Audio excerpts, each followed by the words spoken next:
Yeah, I'm ready.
Welcome to Africa Speaks of Today. My name is Mulindwa, and I do hope that you all had a wonderful time, not just this week or the week after, and so on and so on. And you're having a great summer as we go along. Now, what have I got in today's program? It's a very interesting program, and one of those programs that is at the heart, is at my heart in a way, because it's on Uganda. And of course, being a Ugandan, I'm extremely happy to have this gentleman in the studio with me. But this is the whole thing. What's happening in Ugandan politics today? Is there something new? We have always asked this question when we're here. Now, President Museveni is on his 6th term in office, but there is something, but is there something new and different and done differently than the previous terms? Is one of those questions I have in mind. This is one of the few questions that, of course, might be answered in today's program. As politicians go, my guest in today's program is so passionate on Ugandan politics and helped to start a movement with Robert Kyagulanyi, aka Bobi Wine, the leader of the National Unity Party-NUP. The two, together with others, started a movement called People Power to challenge President Museveni's government. Years down the line, they parted their ways. But the fight still goes on. So what is new in Ugandan politics today? We'll go back to that question again. And those names, and whose names might be on the ballot boxes for the elections in almost 2 years' time from now. With me in the studio to discuss this issue and other issues, of course, on Uganda is Samuel Walter Mukaku Lubega, a former presidential candidate in 2011 and a freedom fighter and co-founder of People Power Movement in Uganda. Welcome to the program. Good evening, everyone. My salutations to comrades around the world that are tuning in to this to Omega TV UK Africa Speaks program. Africa Speaks program. And I want to thank Comrade Mulindwa and those behind the scenes that have worked so hard to ensure that this program today it goes on as scheduled. I'm really sorry that last week we weren't able to because of circumstances beyond my control. I'm traveling around the world within the UK and within Europe to ensure that the Ugandan voice is heard, but also that we get unanimity on issues that really matter for the future of our nation. Okay, that's great. Now, I want to start with the point. You stood as a presidential candidate in 2011. What was it like? And have you achieved, despite the fact you didn't win, of course, but have you achieved your goals then, or which goals are you chasing now? So I stood as a presidential candidate. True, it was a great opportunity that Ugandans gave me, especially those in the diaspora, because the idea much as it was in me, but it was more irrigated by the people in the diaspora. I remember having brought to these channels and the sister station then to try, OBE, to try and tell the world that we were about to really take on President Museveni. We had already noted that Uganda was going in a very dangerous course. Which course we have stayed as Ugandans and as a country, a course that does not give the future to our children, no matter what their status, what their backgrounds are. But also, we had also known that we are breeding a very dangerous dictatorship and a kind of misrule and a plunder within the continent, which today I think we will be some of the people to be called how do we call them, the prophets? Not prophets of doom. Who prophesied rightly, because today Uganda is actually experiencing unprecedented capture by the mafia junta, and what used to be the state is no longer what we know. We have a deep state taking root, expanding, deepening, and basically capturing every aspect of human life and every aspect of what belongs to the natives. And of course also sacrificing what belongs to African. Now something happened. You started People Power movement with Robert Kyagulanyi. What happened? Because a lot has been written down on this issue. When you left NUP, of course, as it is stated, because of course not banning you from the committee, or rather leaving you out on the committee, the electoral committee, and of course the other things on DP. But that thing has never been explained to us here. We were in the diaspora. We get that from the news in Uganda, but we don't get that. It's always good, as they say, to get it from the horse's mouth. What happened? I think you're talking about the purge, the great purge within the People Power movement that collapsed and completely killed the People Power movement. I would want to put it right today that, and on your record, that I am not NUP. All right. I was opposed to the idea of collapsing the struggle into NUP. And internally we had debates.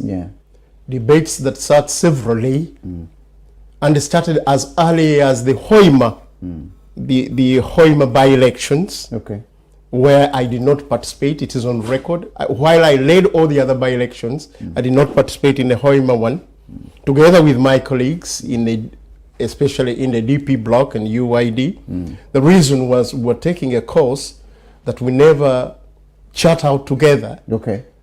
We were taking a course that we knew that was not going to help us achieve our set objectives of winning power or pushing the regime into either accepting that it is defeated or sharing power with the people as we move into a transition, what we call a transition. So what you're trying to say is that getting into NUP and abandoning the People Power, but we went from the outsiders. We are looking at People Power and we are looking at NUP, and we are saying, well, People Power and NUP are one.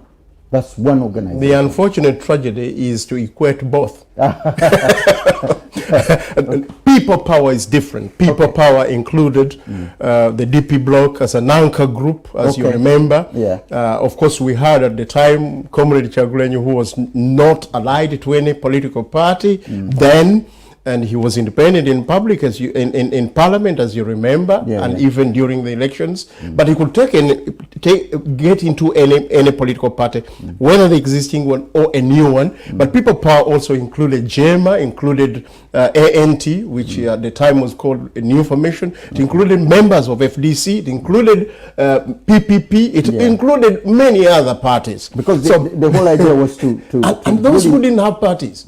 So when you turn around and want to conscript people, like the way NRM did at some stage, to say, look, you know, when NRM came to, it's a broad-based thing, broad-based government.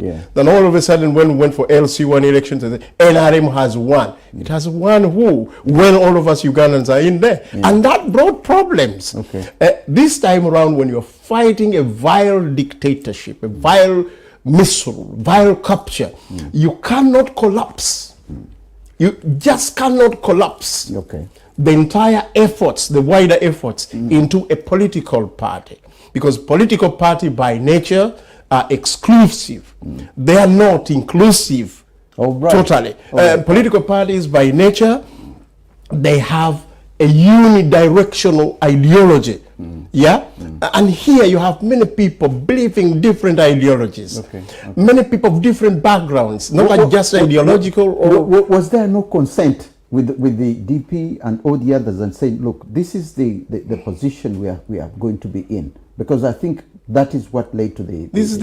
you have answered the question. That where is Gemma today? Is it part of the people power? Where is ANT? The Winnie Kizas and the Mugisha Muntus and the like. You can see today that even NUP can go and fetch my friend Mwiru and say, we have captured a big fish.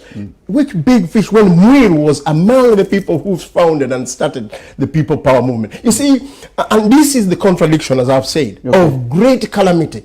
That if you collapse the struggle into one party, when you collapse the front into a single, a uni-party and uni-directional movement, then you have killed the struggle. Now, and that was my issue. And you remember, even in those, as you say, I was in the Electoral Commission. I stood my ground. You remember when we went with our aprons and said, DP block supports NUP.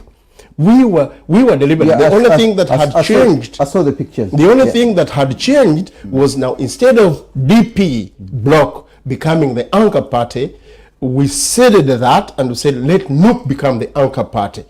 And that's how I invited applicants. If you want endorsement of the people power, which is a wider thing, you can get a ticket of your own party, but you must get endorsement of the people power front or movement. And in that way, everyone would state, number one, I want that endorsement. Number two, I belong to this party. Belong to DP, FDC, JEMA, CP, PPP, call it whatever. And by the time I reached that, I had almost 3,776 candidates already registered in my record. And we had already others with intending who were scheduling, almost going to 6,000. And by this, it was giving a lot of hope that every person would now take on the regime in his own territory, with his own energy and the capacity, and ensure that, for example, the FDCs are strong in the West, in Kigezi, Ankole, and the like. We're going to do well. The Winnie Kizas were going to do well in Kasese. Our friends of UPC, in Teso and Wango, because we had, don't you forget, we got go and learn the by-elections. Our friends of ANT in West Nile and some parts of Busoga, ourselves, DP block, in many parts of Buganda, and that's where we were, and many parts of Busoga. So in this aspect, that is where maybe what you call the rift started. Because I think to my young brother, and I don't want to remove anything. My young brother Kyagulanyi had started being advised otherwise. And who was advising is the question I still ask today. But some of these things have come to the surface, and they'll continue to come to the surface. But I can only say, my brother must account for that derailment of the struggle. Now, can I say, was there the key thing which usually makes divisions come is to do with money? Was there money as a key thing? Because if you had such a huge unity as a force, what came about to divide it? Because was it the money was not split up properly or budgeted well to go into this election so that it's used in appropriate way it was meant to go? Because usually this is what affects most elections. Certainly, I would say yes and no. Yes and Number no. one, Okay. Why no? Yeah. Since we started the program, I've not talked about money. I've not talked about money. Okay. But definitely for, as of now, I can comfortably, because I've gone on record to try and ask those who are within NUP and those who are within the people power to try and explain a few things. And these few things will be eye-opening. Okay. Or they will exonerate every one of us about what we did and what we didn't do. For example, where I remember I started with Busoga. I wanted to go and mobilize Busoga first, then Kasese next, then Uganda. Okay. I know that comrades from the United States, Canada, the Middle East, here in the UK and Europe, especially the Scandinavians, had sent us some money at the time. When I asked for resources to go and mobilize the 31 districts of Busoga and get the candidates that we had already mobilized during the reunion, and we needed a 2 operational grassroots combing. To do what did I get? That my committee, which is Electoral Commission, and the mobilization committee of Sulaiman Kidandala and the lady. My committee received 3.5 million. All right. 3.5 million. That wasn't enough. It was not. Our budget was 14 million. All right. Which was subtle.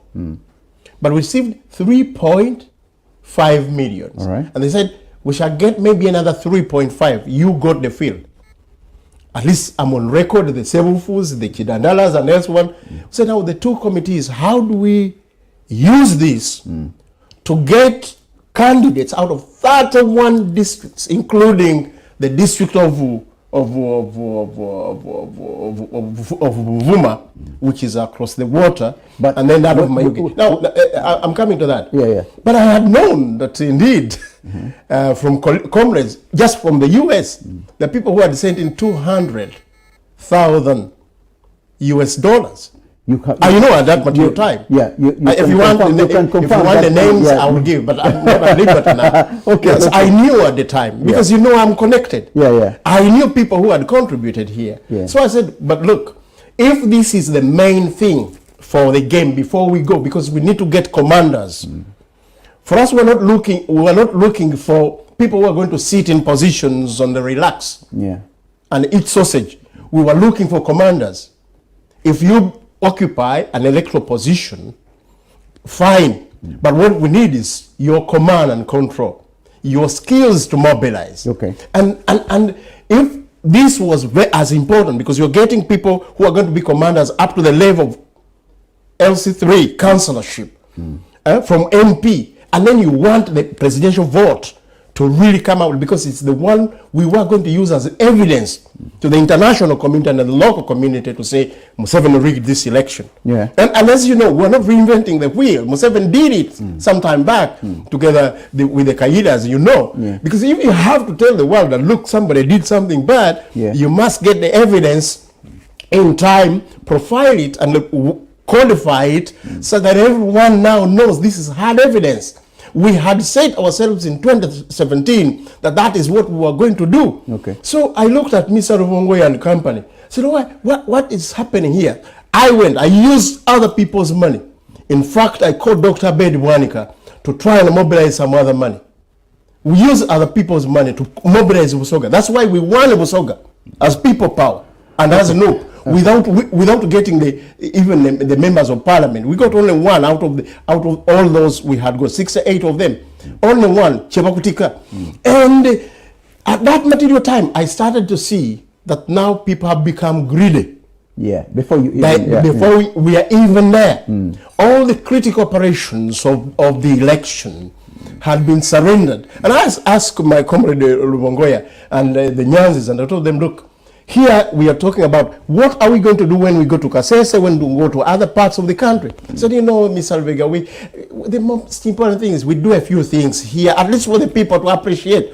And for me, I was not in this election for just the people to appreciate. I was in this election seriously, knowing we had a good chance of winning it, we had a good chance of pushing the dictator and correcting the wrongs that we were blaming the Dr. Messages and all the other people not to have done it because they didn't do certain things, or they omitted them, or they committed them. Yeah. So at that time I realized. Secondly, I had realized the gusto for money when they started asking. You have had MPs who claim now after the election, I paid so much. Even mine of Lubaga went on CBS. I paid so many hundreds of millions to get the ticket. That was not me. That is not what we did. Otherwise, Kyagulanyi would never have won his by-election. We would never have won his by-election if we're selling out like that. Basaliwa would never. Kasiyana would never have. Muzamila would never have won high elections. And if you are going to be serious, you must do things that are different from what the dictator is doing and has gotten the population used to. And those are part of the question. And that takes me to something. What is the problem? Yeah, okay. The problem, even with the no, you've taken the question out collapsed. You've taken the question out Okay. of my... Yeah, no, it's fine. No, don't worry, don't worry. Go on. No, the key thing is, with all this past experience you've seen, and obviously, there's a lot that has been talked about, not necessarily just about you, but about the party in itself. Is it naivety? Is it a question of political immaturity? What is it that? Because you did mention at one point that your brother has a political euphemism in him, and which is he's politically immature. You know. Now, I'm not saying so though. Yeah. How do you define that? Because maturity comes in when someone has been in the field for quite some time and can come up and can lead in a way. But I think at the time when that came out, you didn't use the same words, but in a similar way, it was like, okay, there is that political immaturity, and maybe that immaturity comes from the poor advisors and so on and so forth. Is this true? Because you wouldn't have gone through all these problems as you defined them had he been a political senior somewhere. Comrade Mulindwa, you know, and many people blame me. Why did you choose somebody in your definition? And in their definition, think that was not yet. He wasn't ready. I was there when we were bringing Cameron David. Did he have a lot of experience? No, he didn't.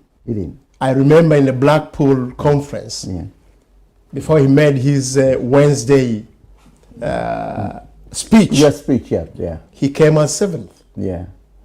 But I believe that it doesn't matter what age.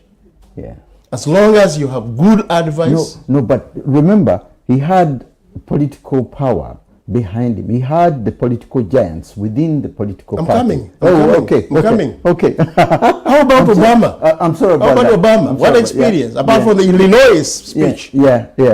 What experience? Okay. You are talking about the president of the great United States of America. We have had a number of young people taking on leadership and doing well. Even Macron was not old, as you know, apart from his wife. The Canadian Prime Minister. What I'm saying is, the Canadian Prime Minister. What I'm saying is, and with a young man, we won. We won the battles, the immediate battles that we had in Chadondo and elsewhere. By the way, my friend Asmani Basari is not old either. No, but so what I'm saying, you have just given the answer. What experience do you think I have under my sleeves? I don't know. Maybe you gave a background. Maybe you gave a background. 30 years of the struggle. I started as a young person. Okay. From A levels. going to the university as a student in student politics. Beyond that, UID, Nkobazambogo, beyond that, presidential candidate. I have run effectively 4 presidential campaigns with others, including mine. Okay, okay. That is not a small feat. No, it's not. It's not. In the politics of a country dogged with dictatorship, misrule, capture, and plunder. And again, my colleagues, we had the Honorable late Paulo Kawanga Semogerere with us in the DP bloc. He wanted very much to help. Dr. Lalo Tunu. Yeah. Dr. Lalo Tunu volunteered. Even when they were going to Nairobi, he said, I would want to go and help this young man. But were they given space? I would not say it's because they are young. Maybe some element is also missing. Yeah. Because definitely we have these resources. My colleague, my friend has been lucky among all the former presidential candidates that we've had in the last 35 years of Museveni. That for the first time, he had people who are former presidential candidates that were willing to give him the full weight. Beginning with me, Dr. Bedi Bwanika, the Mabilizis, come the same Ogereres, Olaro Tunu, Mugisha Muntu was willing to do so, and many others. Now, so in this case, the idea of you picked somebody also does not, but I think we are let down. Three things. Number one, greed. Okay. You want to eat as much before you even achieve anything. At least Museveni waited until when he was there. But two, the gusto to purge those you think probably, and I still want answers on this. Okay. Yeah? Yeah. You had the entire DP bloc. These are experienced people, either in running campaigns, on running institutions, and some have been to parliament, while others have been former presidential candidates. What an experience. Three, the problem of selling out, and I will not hesitate to say this, until when my answers to those two documents are given. It is still a sellout, because at the end of the day, what we ended up was a deliberate move to stunt, pervert, subvert, derail, and capture the revolution. Why am I saying this? You can't be that consistent. You have a team that won elections right from Chadon. Before you go into the presidential elections, you purge that whole team in its entirety. And who do you bring? Former members of Museveni's team. Former members. And some of them still members. Because my colleagues Katana, my colleagues Rubongoya, and many others, when you ask, Nyeko, when you ask them, they were not just young, but they're former actors of President Museveni. You can't be that consistent. Secondly, did they break away? Maybe they broke away and they're no longer part of the Museveni. Why should you were a journalist? Why are you saying maybe? And this is the evidence I want to get. If they broke away, because we know when Mugisha Muntu broke away, we know when Vesije broke away. Okay. And I'm asking this question: did my colleague Mr. Kyagulanyi get resignation letters from serving members of the regime, like Katana, like Lubongoya? Because serving members, someone with UPDF code of conduct, security code of conduct, did he get these letters? How did he think that 1, 2, 3, 4, 5, 10, 12 people would be more trusted and will never betray the struggle, but the ones he had a great potential to betray the struggle, having been tested for 30, 20 years. So these are questions that we can ask and find our own answers. But also we await the answer of Comrade Lubongoya and Comrade Kyagulanyi. So for me, I still think there was total sellout, and sellout led to stunting the struggle, led to perverting the struggle, and joking around with it, subverting the struggle, and the total torpedoing and the derailment of the struggle that we saw at that time when every diaspora person is mobilized, when everyone local mobilized, we're just phoning to tell them, please, you don't come to Kampala. Yeah. And those are also questions. Why did the commanders call the young people who are ready to overstretch the regime, to tell them that do not turn up in Kampala? And those who turned up ended up having no command. No command whatsoever. This, I have it on record. Thirdly, how did it come that after people going all through that, they were only promised that there is a ship, you know, the Mombasa docking ship that were waiting to, and we never talked about this. We never had who negotiated with these people, only to find later on that it was Chiwanda. Okay. Only to find later on that it was Chiwanda. How have we sunk so low that instead of going for the jugular of the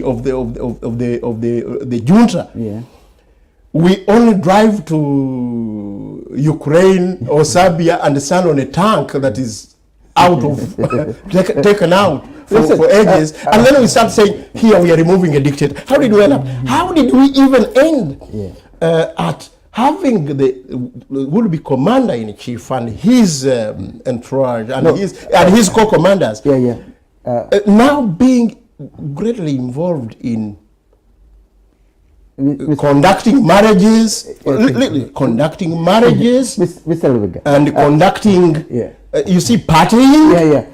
We're at a very critical stage where we need to take the struggle forward. I know you got so many questions. And Probably I'm not the best person to answer these questions because I'm also looking for answers. DP, I'm trying to test now. DP, did Mao take DP with him to NRM and DP is no longer existing? What's happening in DP? Because maybe you asked the question at the beginning. What is actually new in the politics of Uganda? I don't know what stage you want me to answer that. About the DP, because even I didn't want to go very much into this because my questions that I put down have not yet been answered. Because I would have probably looked anyway. Tell me about DP. Number one, before I tell you about DP, what is new in Uganda is the total sacrifice of what remained of the state of Uganda and our institutions and our bureaucratic systems and our economic command heights. Total sacrifice. And I'll tell you how. And the other one is the total capture, which comes after that, the total capture, as I've already mentioned that. You have. We have a deep state. People now refer to, when they refer to the state, they don't know that it was taken over long before. There is no semblance of institutions, but we have the deep state. You hear people say, you go to MK, go to so-and-so. And these people will say, my army. We are talking about the UPDF, which is a Uganda army. Somebody says, my army. Can go to Kenya and flash those guys out. His army. So, total capture. Then, what is the new in Uganda is the total resignation of almost the entire population about what they have to do in order to push the misrule back and the capture back. What is also happening in Uganda is the total sellout of those who are supposed to lead the revolution.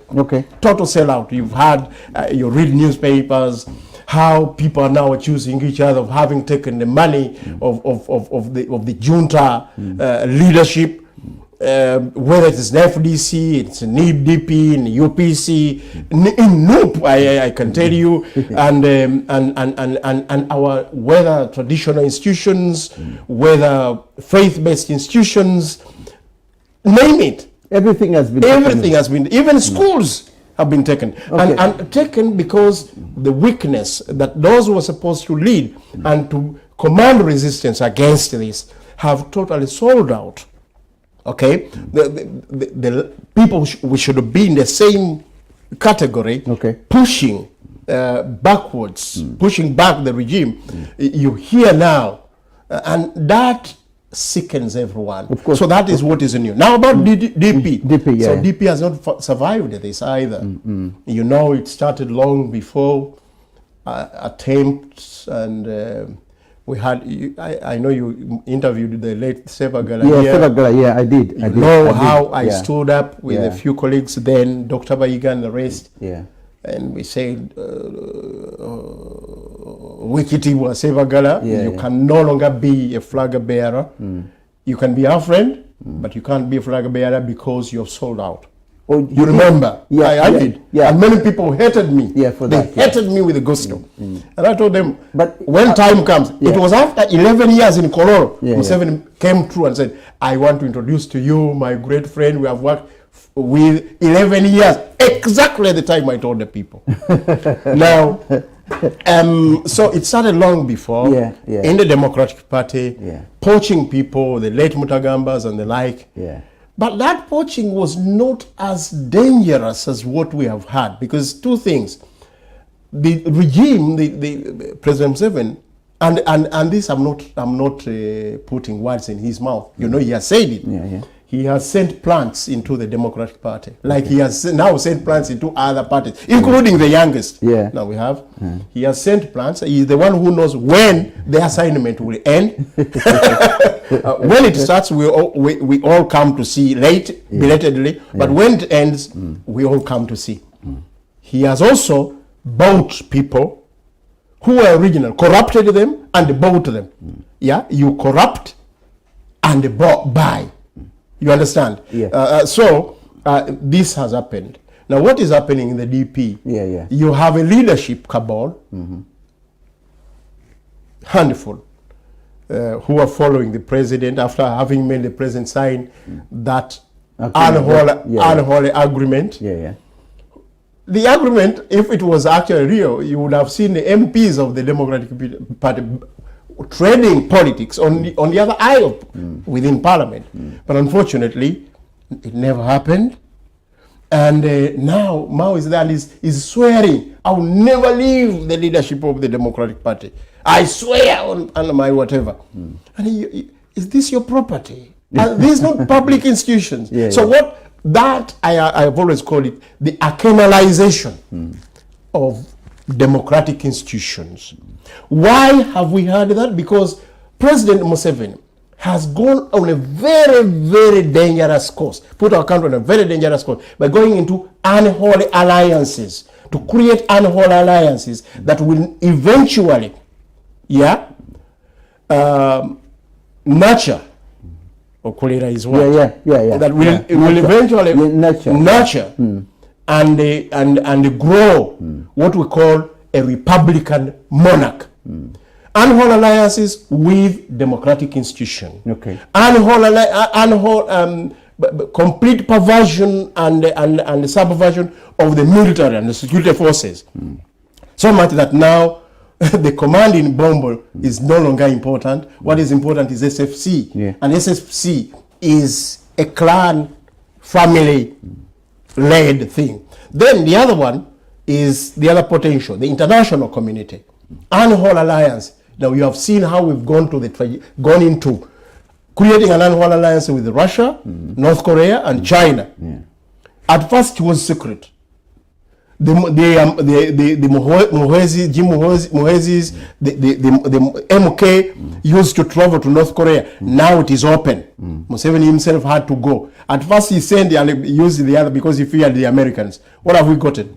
You see, people talk about that is the Bisiaga, it is the homosexual bill that is causing. We had the homosexual bill which was brought by Bahati. You remember? Many years ago. Parliament almost wholeheartedly endorsed that. Had they not gone to court, what happened? World Bank and the West and all the other allies did not sanction Uganda at that mature time. Why is it today? Today it is because already President Museveni, I don't want to use the word, he has made a decision to make an unholy alliance with the enemies of the West. If you go behind and walk with Putin today, you have open war. But on the West. And what the West is going to do, they're not going to give you money in order to feed their own enemy. Yeah. Now, the best thing would have been but remain other African countries. No. What I'm saying, is, what I'm going to say here is that there are other African countries. Even now, we speak with the problem in Niger, the problems in Burkina Faso, and so on. What is happening there? What I'm saying, other African countries have done alliances with Russia as well. But it's not just Uganda. Is it safe now for those countries? Is the politics as normal? This is what I told you. But while some others have done so, the few that have decided to do it openly, already things are not good. Look at the refugee problem in Uganda. Uganda has the highest number of refugees today. Okay. There was the conflict that we are having now. But the budget, this year's budget, has been cut by almost 45%. You know what that one means to the local person? When you are president, you are father of the nation. Okay, the decisions you make must not be irrational. That's why. While America could come and directly fight with Russia in Ukraine, they decided to give just weapons. Why? Because the decisions you make as a president. But I have to say one thing here. When it comes to LGBT, it's not just Uganda. It's almost half of the whole of Africa, from Ghana, Nigeria, so on. Others are making law. Even Malawi has made it a law. It's into law now. Malawi doesn't want it. Now, they're trying to use it, because they were using it right from the beginning as an issue to African countries. Guinea-Bissau, I interviewed a guy here from Guinea-Bissau. He was also telling me they're heading towards that. And the door was already open in a sense that we don't like it. It's un-African. And that is why so many other African countries are going against it. Uganda is going against it. Kenya is going against it. The rest of other African countries. When it comes to that, I understand where you're coming from. As far as you haven't understood. No, I understand where you're coming from. When it comes to that particular law, it's not just No, Uganda. Steve, what I'm saying. 10 years ago, all right, when Bahati, whole minister, the young minister, in Museveni's cabinet, led the path to enact the anti-gay laws. What did the West do? What did they do? If you can remind me. What did they do? Did they sanction us? They didn't. Through World Bank? No, they IMF? Didn't. They didn't. But then, now, this is what I'm telling you. That you see today, and the West, you have given. But it wasn't a law then. They hadn't made it into a law. It wasn't. It was passed as a law and challenged. It was passed as a law, and it was challenged in the courts of law. But so it was passed by Parliament. The president hadn't signed it. Listen, he signed it. He signed it. It was passed as a law, passed by Parliament and signed by the president. It was later on challenged. What I'm saying, even this one is going to be later on challenged. Yes, I don't like the practices like you don't. Many Africans don't. And every Ugandan was happy to pass that law. But what I'm saying, what is happening today is hiding behind a veneer of anti-gay law to cause pain to us this time around, much more pain, because they have seen our leaders, supposed to be leaders, making the stupid mistake of hobnobbing, not just hobnobbing, but plotting with the enemy.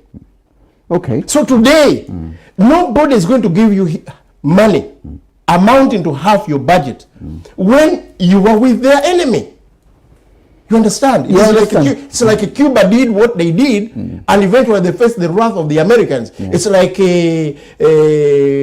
also what happened if you go Putin and you play bad politics with the Americans. Putin will definitely come and attack you. You understand? So today, the West was given the veneer. Who gave it the veneer? President Museveni himself. The veneer to hide it.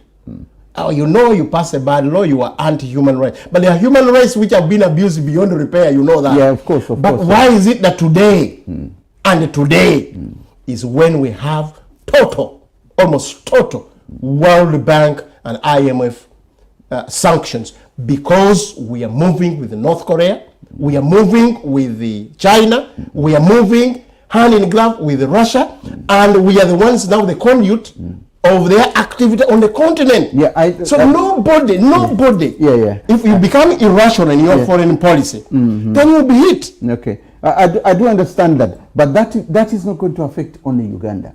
I'm telling you, Zimbabwe. I interview people here. I discuss this issue of Russia and Africa. Even the conference which is taking place. Mnangagwa went to Russia? Yeah, he didn't go. He didn't go. But then his dealings with Russia, South Africa, the South African government, Angola. I can assure you, rest of them. Because hang on. All these countries, most of African countries are not supporting the West in the war in Ukraine. Most African countries, I can assure you that, although others haven't come forward to, but they don't see that is not our war. You get the point? You can come up and say whatever you're saying about that, the West in its time, but the key things that they're looking at, the gay law is a major thing. And when you say that, I can maybe think the gay law is a major issue. Okay. But the Russian and North Korea and all that, almost everybody, even the Kenyan president recently said something. Do you know the traditional fate of extremists? Yeah. Do you know it? No. Extremists always have a good cause, whether in a religion or whatever. Yeah. But they suffer the same fate. Okay. When some African countries choose not to say certain things and not to appear where they should, it's not that they think about the lives of people that are going to die. Because before you have that capacity, but if you have that capacity, if you are being asked, and again, are you with us? Is it not treachery? On one side, because Museveni has been the darling of the West, doing and licking their boots for 35, almost 40 years. Today, when did he realize that these people from the West are bad? Yet, when he came to power, he was one of those who was singing, the West is not very good. Now, today, why is he making this drastic? It is because he wants to leave his son as the heir apparent in the Republican monarch and the dynasty he has tried to create. The dynasty which they refer to as the Chwez dynasty. You can say I'm not right. I'm not saying that being anti whatever what the Americans and whatever they are doing bad should be supported. No, I'm saying you must be rational in your behavior when you are the head of state. Of course. When you are the chief policy maker. Because at the end of the day, the decision you make will cost lives. So in wanting to make Muhoozi, and let me be open, to make MK the apparent heir, the new sovereign, because Museveni has made himself the sovereign instead of Ugandans, the new sovereign. He is now trying to help the weak man to get unwhole alliances internationally, unwhole alliances in the military and security, and unwhole alliances within the political democratic institutions, including parliament. Like what you saw with Amongi when she was going to open the other house. Omunyagogwe. Can you imagine even religious leaders were invited to kind of celebrate money stolen from the public. So as he makes these unholy alliances, the public and Uganda suffers. How are we suffering? Already you have talked about Mao, the Democratic Party. The Democratic Party is totally under capture. It's dysfunctional, it's derailed, cannot help Ugandans with what it's signed to help them. The FDC, you can see the problem. The UPC, all other parties, including the young party now, NUP is on the track. and this is what pains. Now lastly, when you make so many enemies internationally, and you remember the story of what we call non-alignedness. How did it come? Why did the Nyereres and all this talked about? Why did they talk about the non-alignedness? Because if you put your nose into so many things irrationally, you are going to suffer it. Now, I need something from you, a kind of an opinion and that opinion is based on what the UN at the moment are trying to discuss. It is something that is to do with the elections in Africa, where they're saying that because of most elections have been very violent, they wanted to start this with Zimbabwe within 2-3 days' time. Zimbabwe is going to hold elections, presidential elections.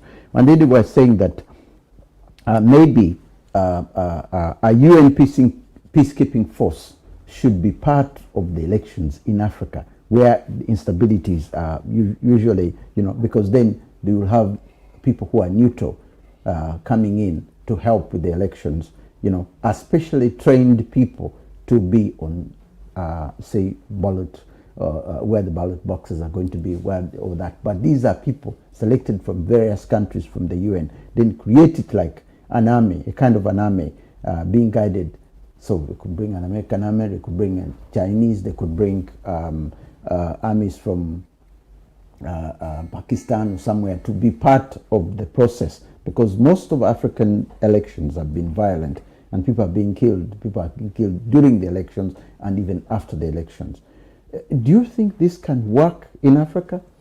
Number one, it's not just panacea for Africa, because many other places we still have problems with electoral bodies. Yeah, but then most of the problems are in Africa. And most of the problems are in Africa. Only that the majority African nations, because of their vulnerability, they have ended up succumbing to the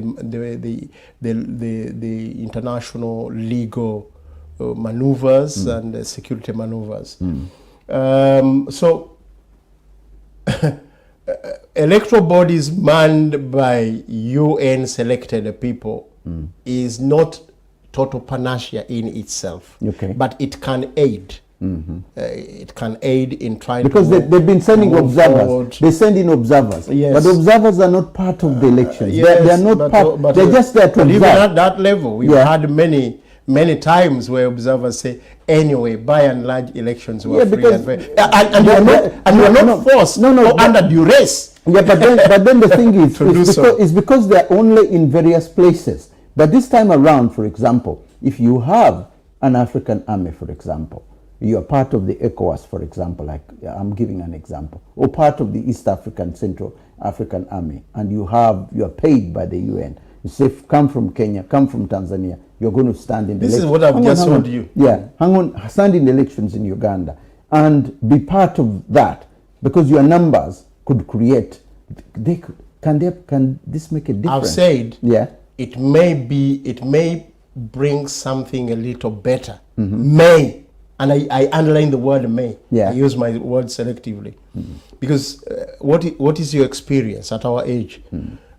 Your experience, first you started with the UN observers and EU observers. We have had them many times with a dictatorship saying, oh, elections were generally free and fair, and then they later on turn around and say, oh, we actually knew.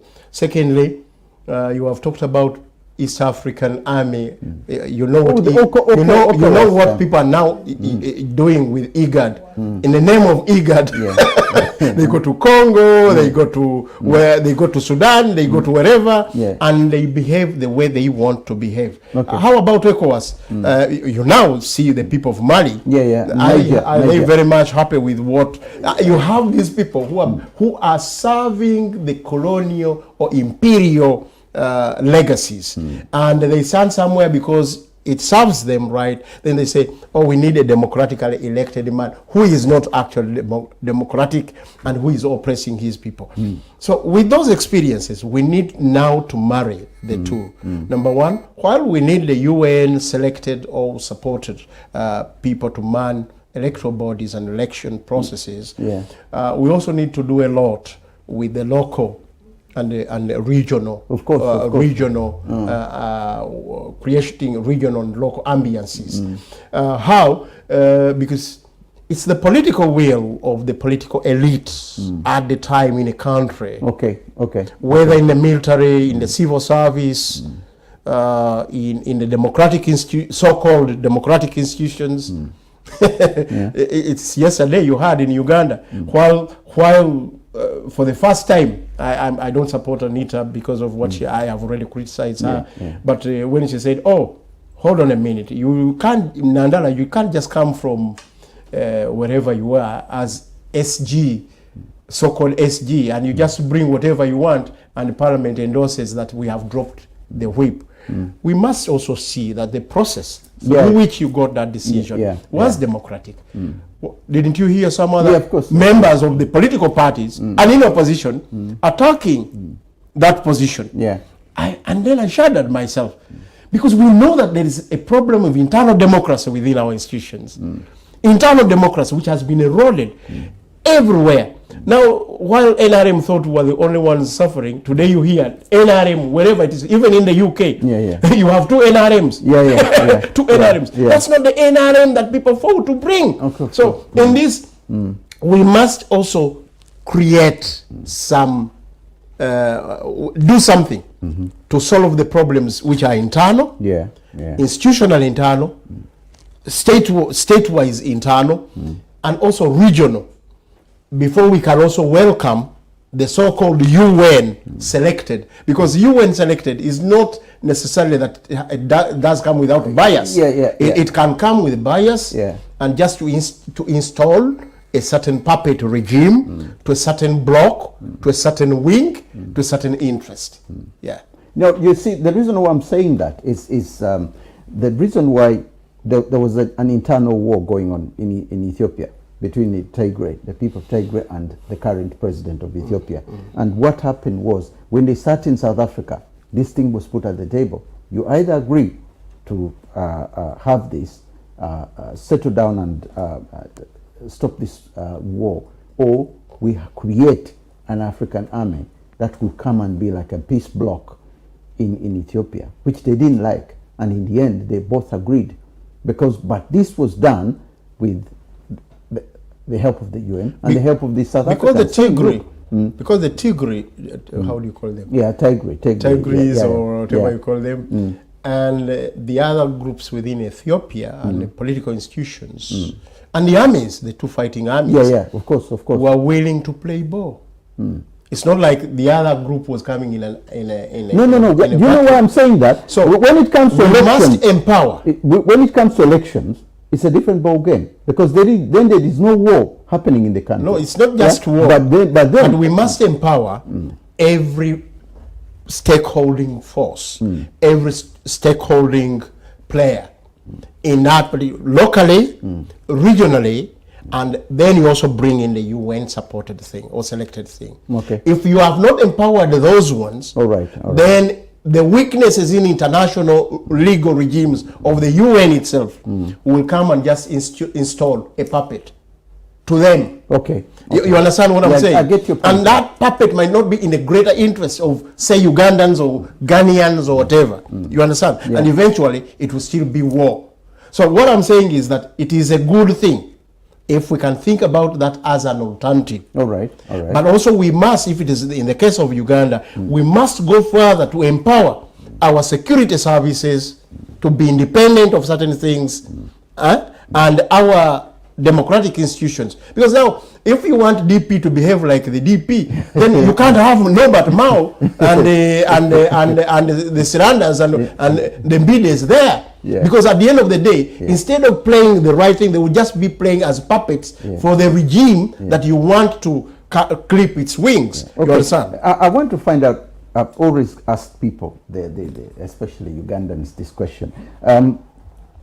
What do you think is the biggest achievement so far President Museveni will be remembered for? What will he be remembered for? Achievement? A biggest achievement he has done because, for the country. I am a teacher both home and here in the UK. An achievement can be a positive and a negative one as well. I'm looking at it. No, I'm looking at it. I'm looking at it from an angle and said, look, he fought an 8-year war. He came into power. He's been our president. He's still our president for the next until the next elections. So there is achievement he's done, and of course we've mentioned faults as they are, but there has to be. Is there something there if we are to do a documentary or something about him concerning the achievements alone, you can only fairly judge the achievements from the 10-point program. Okay, from the 10-point. If you wanted to go one by one, then you'll be surprised. Bringing democracy. Yeah. And you know the violence in elections. You've just been talking about these things. Of course. But you've just been talking about how political democratic institutions have completely been put off their rails and bought off. Okay. And with people going to Corolla and elsewhere in media and saying, I will finish off all those ones. Because that's not good development, my brother. If we are to start with there has to be something about what I'm saying. Because you're looking at failures more now than achievement. What I'm saying is the 10-point program, which was not your program. Was it yours? Yeah. The 10-point program. I just want to remind you. Was it yours? Yeah, no, the 10-point program. It belonged to President Museveni. It belongs to President Museveni. And number one was democracy. Yeah. The other one was security. Yeah. The other one was managing the economy. Okay. A number of them. Yeah. If you went into all those ones, we moved 2 steps forward. Yeah. And 7 steps backward. Okay. As we speak today, we are talking about World Bank sanctions, IMF sanctions, and not everything is okay. We have the highest number of refugees. We have many people in safe houses and military barracks and illegal detention centers. Myself, I'm one of them. You know that even now have an arrest warrant on me. So. The judgment depends, because yes, there were some steps. Okay. 1, 2, 3, but there has been total going backwards, which is, if there were 3 steps, they took 20. 7 steps behind. So 4 steps going backwards. If we used to give our benchmark was, do you remember the Idi Amin? Yeah. Do you remember the Obote? Yeah. Do you remember the Rutua? Yeah. Now, tell me one thing that Obote committed that we haven't committed today. No. Tell me one other that Idi Amin did listen. that we have not done today. I just want to cut you short. When they talk about Idi Amin, we could say that Idi Amin's biggest achievement, because this was put down even in the times of the other things, was getting rid of the Indians. Somebody mentioned that as one of the biggest achievements. Without mentioning how. But at least getting rid of them. Yeah, you're right. You're right. You get the point. Yeah. So then we go to other areas of, say, of course, the mismanagement of the economy, the killings, and there are so many of those. But then again, just one particular thing which people will always say, okay, he did that. The economy was messed up, blah blah. But at the end of the day, would we have put the economy back in the hands of Ugandans? Yeah, exactly. So is there something which is like one of those that we say, Poop, this is what we can mention? The economy is, we may be messing up here and there, but is there something in particular that we can say? Stability, this, that. Is there something? This is the problem. Yeah. Maybe I will create my own marking scheme. And yes, because not the 10-point program. Okay. For example, he, and I don't know which other country where it has not, he allowed the new technologies to come in. Yeah. Okay? But then again, Facebook is not. It's not on. It's not on. And this, while the world is getting digital, for us we are moving again backwards in that line. Because if you want the Ugandan economy to become digital, as it has been put in the manifestos and the like, then you've got to open up on all those ones. Then you don't clobber the fourth estate the way we are doing it. So, but you could say, okay, even after, because some of you don't know that even with the main media houses to open up, we had to fight under this regime. Opening up CBS, you remember, it was a fight with the military police and the like. Things have not come, but at least eventually he allowed that. But again, what we see that is happening with our media actors and media houses being bought off, being like we have been talking about all other institutions, and that is also not good, because you give with one hand, and take away with the other. The credit that they had heard were two. First of all, the gesture that we could improve our infrastructure. Our physical and the virtual infrastructure. That gesture was good for a few years. Now we have the worst roads, even in the city, you know. Of course. So much that we exhibit them for the world to come and watch. Maybe you could say there was some credit, but as I said, 3 steps forward, 7 backwards. Then the other one was the army. Being able to, if you gave somebody the gun and he's a member of the security services, that you wouldn't expect them, extrajudicially to be indisciplined with that particular weapon. That for some time.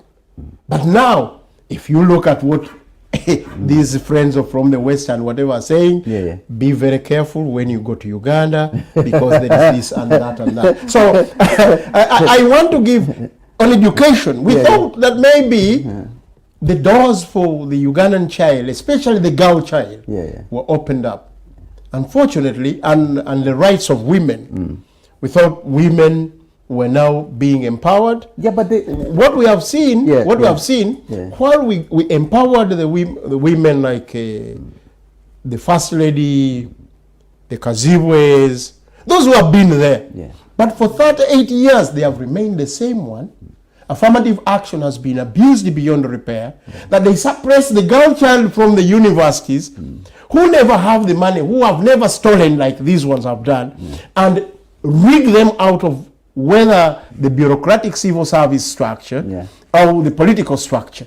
This pains, because we thought we were giving that affirmative action for some time, to those ladies. Even here, when we talk about the say giving benefits and the universal, you are not going to be there permanently. And when you start to be there permanently, people start to question where you're there. So this is probably one who would have thought the girl child was going to get a chance.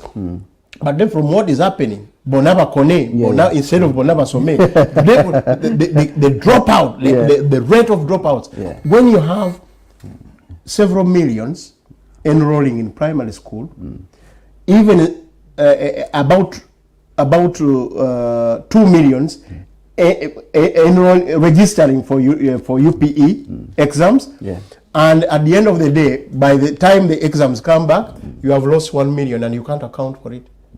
That cannot be a government for our people. What about those 1 million, probably 0.5 million girls that have gone without any accountability? Now, these are some freedom of freedom of worship, maybe, but again, you don't expect freedom of worship and then infiltrate the churches in a very bad way, that at the end of the day, for example, the Muslims have ended up being killed in numbers, and the masheikhs fighting in between the different sects. We never saw that during those days, even during Idi Amin. But freedom of worship, we thought was going to be guaranteed. But again, we have taken it away in one way or another. Freedom comes with a price. You have to pay for the freedom. You have to pay. It comes from with a price. So maybe what if I don't have to pay that high price and I have to pay the low price? Why do you? Because that is the theory. You bring the highest price for me to pay. Now, the future of Uganda post Museveni, once Museveni has left office, if anything happens, I don't wish him badly, by the way, but if he leaves office, or if he decides and he says, I'm retiring tomorrow, he says, do you expect that? I haven't had, no, you never know, he's human. How do you see the future of Uganda post Museveni, you know, because already the next elections are here within the next 2 years or so. Muhoozi has already declared he's going to stand for these elections. Is there a possibility he might beat his father? We don't know. There has to be that post-Museveni. What might happen post-Museveni? Post-Museveni, in a short or in a summary, is to deal with the total capture that he has irrigated and sponsored. Who do you see as the next president of Uganda? Let me say this. Must deal with the total capture. And when I talk about the total capture of the Ugandan state, our institutions, bureaucratic systems, and our voices have been captured, whether they are in the diaspora or not. Secondly, post-Museveni is to deal with the Republican monarch who are deeply entrenched in the deep state, the Republican monarch that he has created. And post-Museveni is to deal with how do we give back the Ugandan state and Ugandan power and government to the people of Uganda. Because they have now completely been, you see now we have a sovereign in Uganda, like the UK. It's more or less. But at least the UK, the people were agreeable. In our case, it is not. But then you see the sovereign, the second heir to the sovereign, and the third, Jerusalem Saleh, and you know all these are happening. And in order to make sure that that takes root with an aging gentleman, he has decided to make these unholy alliances. Unholy alliances with people who would be busy to make sure that the transition is good and goes back to the people of Uganda. The democratic institutions of Uganda. And when I talk about them, I'm not only talking about political parties, but even the institutions, the arms of government. The parliament, executive, and the judiciary. You know what is happening. So that is a total destruction that one who is going to come after has to deal with. The other one is unholy alliances with the international community. I've told you what we are going now through, to the extent of IMF, World Bank, and whatever, and then Russia on the other side doing whatever they have to do. The unholy alliance with the security services within alliance. Actually, that is not even an alliance, but subversion, total subversion of our perversion and subversion of our security services, including the army. This is not going to be a simple job. No, it's not. Then again, having sold and given off our socio-economic command height. You know now that China owns Uganda more than when. You know now it's not going to be easy. Now, there is the East African community. The East African community is coming together.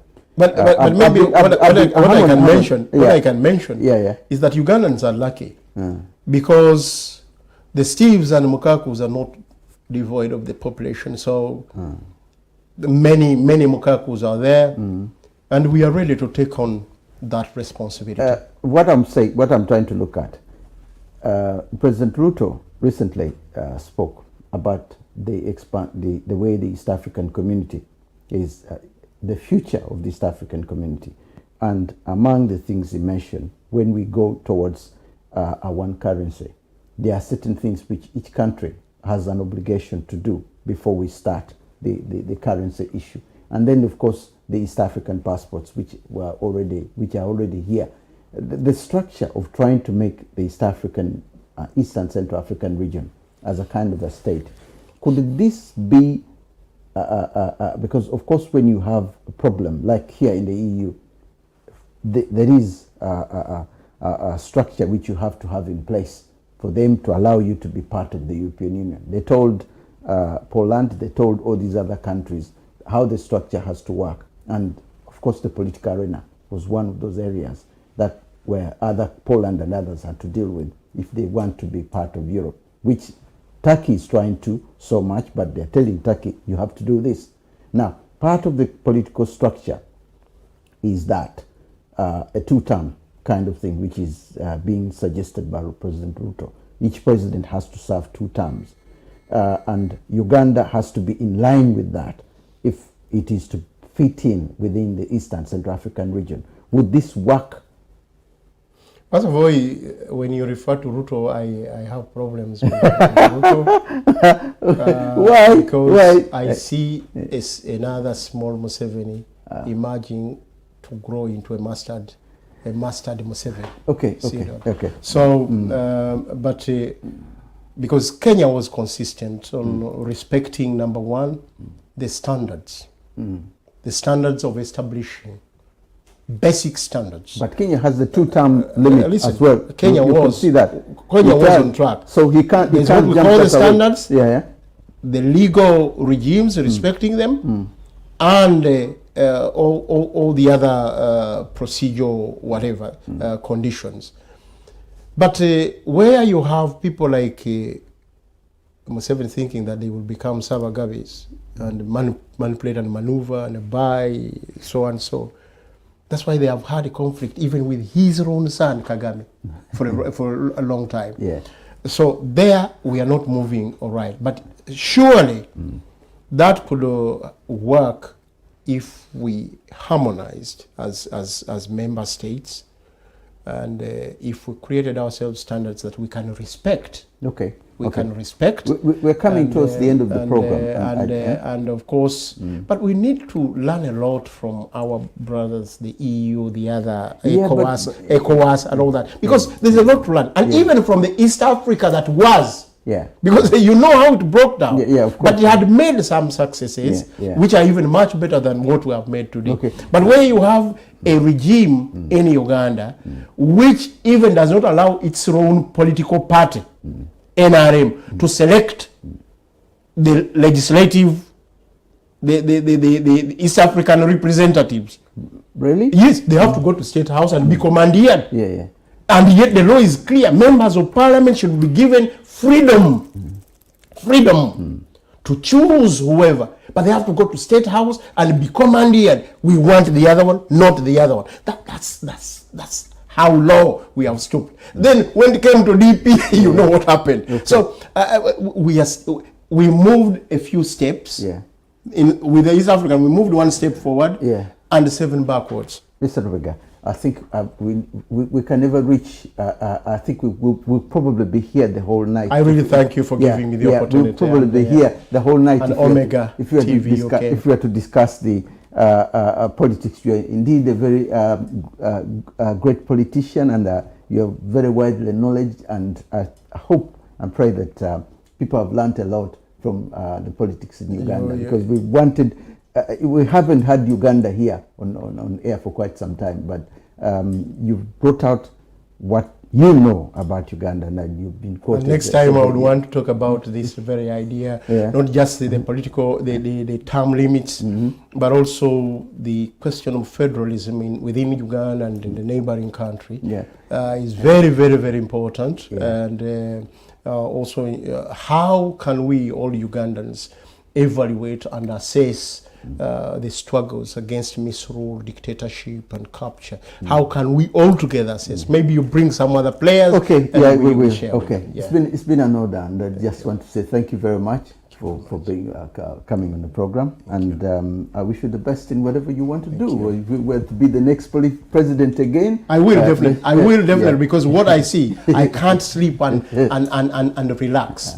I just want to say to everybody out there who's been watching us that it's been a pleasure to have this gentleman on our station, Mr. Lubega. Thank you very much.